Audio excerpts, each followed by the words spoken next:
ಒಳ್ಳೆಯ ಗುಣ ಇರುವಂತಹ ಹೆಣ್ಣು 2 ಕುಲವನ್ನು ಉದ್ಧಾರ ಮಾಡ್ತಾಳೆ.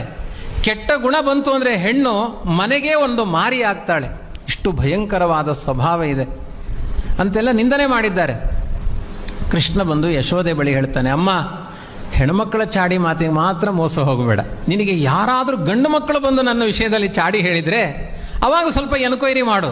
ಬರೀ ಹೆಣ್ಮಕ್ಕಳು ಚಾಡಿ ಹೇಳ್ತಾರೆ ಅಂದರೆ ನೀನು ಒಪ್ಪಬೇಡ ಅಂತ. ಬಹುತೇಕ ಭಾಗವತದಲ್ಲಿ ಕೃಷ್ಣ ಕಳ್ಳತನ ಮಾಡಿದ್ದ ಚಾಡಿ ಹೇಳಿದ್ದೆಲ್ಲ ಹೆಣ್ಮಕ್ಕಳೇ. ಅದಕ್ಕೆ ಯಶೋದೆಗೆ ಯಾರ ಮೇಲೂ ವಿಶ್ವಾಸ ಇಲ್ಲ. ಅವಳೊಂದು ನಿಯಮ ಮಾಡಿದ್ಲು, ಯಾರಾದರೂ ನನ್ನ ಮಗ ಕಳ್ಳತನ ಮಾಡಿದ್ದನ್ನು ರೆಡ್ ಹ್ಯಾಂಡಾಗಿ ಹಿಡ್ಕೊಂಡು ಬಂದರೆ ನಾನು ಅಂಗೀಕಾರ ಮಾಡ್ತೇನೆ ಅಂತ. ಆವಾಗ ಒಂದು ಭಜನಾ ಮಂಡಳಿ ತಯಾರಾಯಿತು. ಅದಕ್ಕೊಬ್ಬಳು ಅಧ್ಯಕ್ಷಳಾದ್ಲು. ಅಧ್ಯಕ್ಷಳ ಒಂದು ನಿಯಮ ಮಾಡಿಕೊಂಡ್ಲು, ಕೃಷ್ಣ ಹೇಗಿದ್ರೂ ಮನೆಗೆ ಕಳ್ಳತನಕ್ಕೆ ಬರ್ತಾನೆ, ಅವನನ್ನು ಹಿಡಿಲಿಕ್ಕೆ ಉಪಾಯ ಏನು ಅಂದರೆ ಒಂದು ಪಾತ್ರೆ ಒಳಗಡೆ ಹಾಲು ಮೊಸರು ಬೆಣ್ಣೆ ಎಲ್ಲ ಹಾಕಿ ಆ ಪಾತ್ರೆ ಒಳಗಡೆ ಒಂದು ಗಂಟೆಯನ್ನು ಕಟ್ಟಿ ಅದನ್ನು ಎಳೆದು ಮೇಲೆ ಕಟ್ಟಿದ್ಲು. ವಿಟ್ಲಪಿಂಡಿ ಉತ್ಸವದ ಹಾಗೆ ಮೇಲೆ ಕಟ್ಟಿದ್ಲು.